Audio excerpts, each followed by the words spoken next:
Yes, we should point out, Congressman Ron Paul now has a huge amount of sponsors for a bill in the House of Representatives to abolish the private Federal Reserve crime syndicate. In 1913, the money power of the country was taken away from the people. By constitutional privilege, it belongs with the Congress, but it was given up in the Federal Reserve Act. The Federal Reserve is no more federal than Federal Express, but yet it has the power to determine the direction of use of money in our economy. If we could take that power back and put the Federal Reserve under Treasury, we start to be in a position of being able to control monetary policy on behalf of the United States people. The Federal Reserve is totally private, and Alan Greenspan 2 weeks ago on PBS on Lair NewsHour said on record that they are above the law, the Congress, the President, everyone. No court can do anything. We run America. What is the proper relationship, what should be the proper relationship between a chairman of the Fed and a president of the United States? Well, first of all, the Federal Reserve is an independent agency, and that means basically that there is no other agency of government which can overrule actions that we take. So long as that is in place and there is no evidence that the administration or the Congress or anybody else is requesting that we do things other than what we think is the appropriate thing, then what the relationships are don't frankly matter. Notice what Greenspan is saying. Greenspan is saying the Federal Reserve is beyond the law. And in reality, they are in practice beyond the law. Nobody, as far as I know, has ever audited the Federal Reserve. One of the first things we ought to do when we nationalize the Fed is go in there and find out the audit. Who stole money? Who engaged in corruption? There's a whole series of people going back to Volcker, to Greenspan, to Bernanke, and so forth. Think of the arrogance of private group of banks that have bankrupted the nation by design so they can repo the country. A private group of banks that loaned us our own money back are telling us they're above the law. You are not above the law, criminals. No one is above the law. No one is above the law, and the private Federal Reserve sure as hell isn't either. Since the founding of the Federal Reserve back under Woodrow Wilson, the Federal Reserve has struck out 3 times. They didn't stop the crash of 1929. They didn't stop the banking panic of 1932, 1933. And now they are the cause of the derivatives crisis because they're the ones who inflicted derivatives on the world with Alan Greenspan. Instead of our economy being about goods and services and real products and manufacturing, it's all about these guys, the private Federal Reserve that masquerades as a government entity who controls the issuance of currency and credit. They're the ones that have cut off the liquidity in the market. They told us have a debt-based economy. Then they cut it off once they get us under their thumb and implode the economy so they can consolidate it. And that's what they're doing right now. I mean, it's in their own documents, it's in their own statements. They claim, give us unlimited power, give us trillions of dollars with the Baker bailout bill that's already $5 trillion, not $850 billion as they say. And we'll get the economy going, but they're hoarding the money and buying up other banks that aren't part of the Federal Reserve, buying up insurance companies, buying up roads, infrastructures, media empires, defense contractors.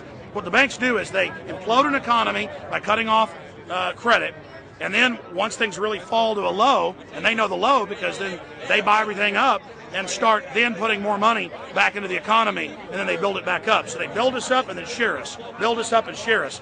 And they're getting ready. All over the world, they're always shearing some country, imploding it. Comes out in their own IMF and World Bank documents. That's just the foreign arm of the same cartel. And these are the people who claim to be the saviors of the economy, the people who have created every important crisis in the past 100 years, the Federal Reserve. So it's illegal, it's unconstitutional, and it's a failure. And I think the failure is what everybody can see right now. Yeah, what they do is they make you think Clinton's evil in running things. Then, oh, Bush will save us. And then, oh, Bush was evil. Now we'll be saved by Barack Obama, but he's just a puppet. But as we get deeper into this phase, when they implode the economy, they have all the money and all the control. But they also like to pose as the savior. So Obama is meant to be the savior during the Depression, and he'll save us with a 1 million person, he said is bigger than our military, domestic spy force, a 3 million person environmental spy force.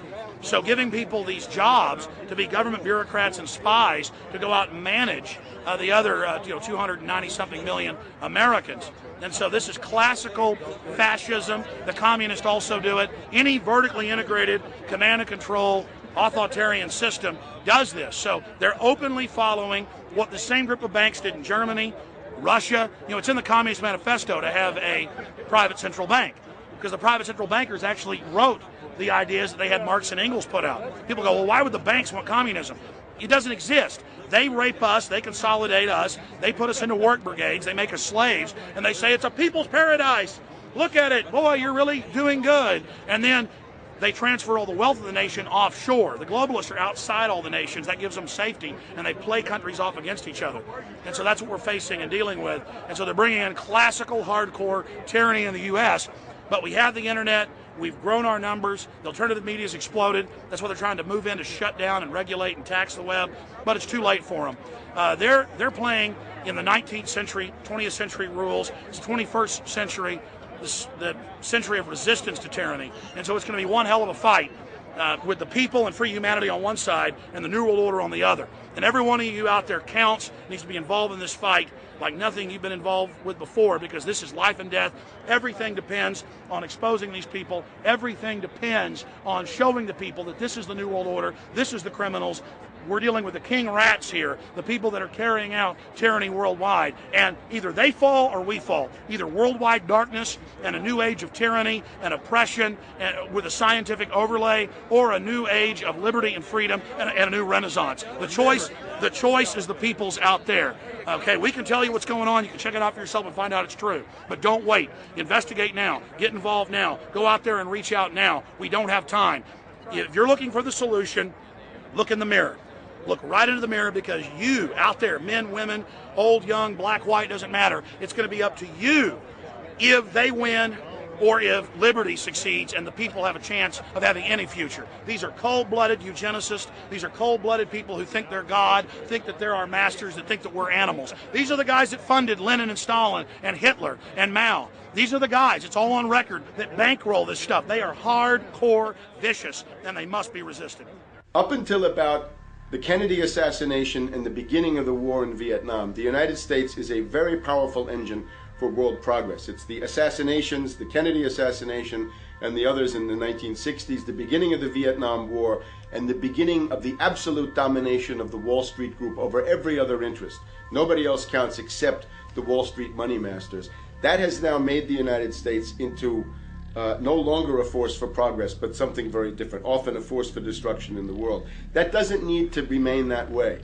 The interest of the American people is to fight to take your government back from Wall Street and make the United States a force for progress in the world, which we easily could do if we could just break the power of the people behind Obama. The main banks of Europe, which were started by Adam Weishaupt and Rothschild, the Banque Nationale de Paris, the Bank of England, the Bank of Italy, have all financed the messianic and war leaders of the last 200 years. Napoleon, Lenin, Stalin.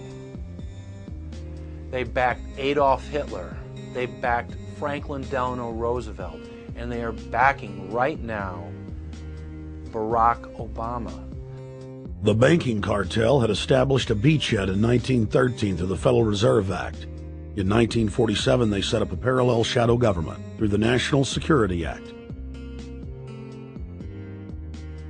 From 47 on, the national security state began the long process of absorbing federal and state bureaucracies, while at the same time undermining the constitutional power of Congress and dominating the executive branch.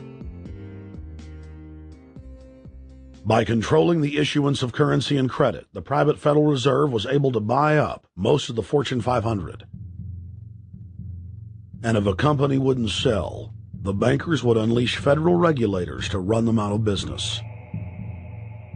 Private central banks in Europe, the United States, and England took taxpayer money and loaned it at over 30% interest to third world nations.